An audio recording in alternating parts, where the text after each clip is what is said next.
Gülemiş, katlamış, tertemiz. Yeni olan malzemeler. Bunlar hepsi endişe sen. Elbise hanımlar yardımı İstanbul'dan geliyor. Destek maliyeti. Hangi şehirden geliyor? Çocuk yuvasında alttaki eskiler. Kabaların havaya malzeme getiriyor. Hemen yanı başımızda aç yatan, darda kalan, zorda olan bu insanlara bir Müslüman olarak, bir insan olarak yardım etmek için Mardin şartlarında bir kampanya düzenledik. Kampanyamıza Mardin'deki bütün yardım vakıf ve dernekleri katkı sağlıyorlar. Ben burada hepsine teşekkür ediyorum.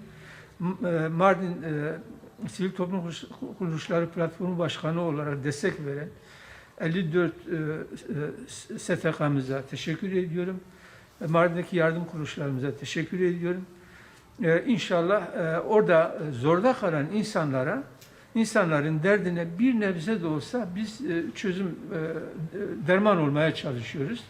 Allah rızası için yapıyoruz. Darda kalan Müslüman kardeşlerimize yardım etmek sadece ve sadece için Allah için yap. Bunda herhangi bir politik, siyasal hiçbir gayemiz yoktur, olamaz. Ne topluyoruz hocam?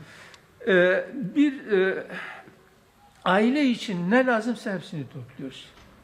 Un, daha doğrusu bir umum gıda, battaniye, halı, elbise, bir insanın ihtiyacı, bir evin ihtiyacı neye varsa hepsini, her şeye ihtiyaç var. Çünkü bunlar evlerinden çıkmışlar, hiçbir şeyleri olmadan çıkmışlar ve açıktadırlar.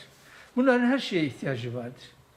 Yani giyecekleri elbise, ayaklarına ayakkabıya, içerisinde yemek pişirecekleri bir kaba, o gıdaya, yani aklınıza gelebilecek bir insanın günlük hayatında ne lazımsa her şeyi topluyoruz.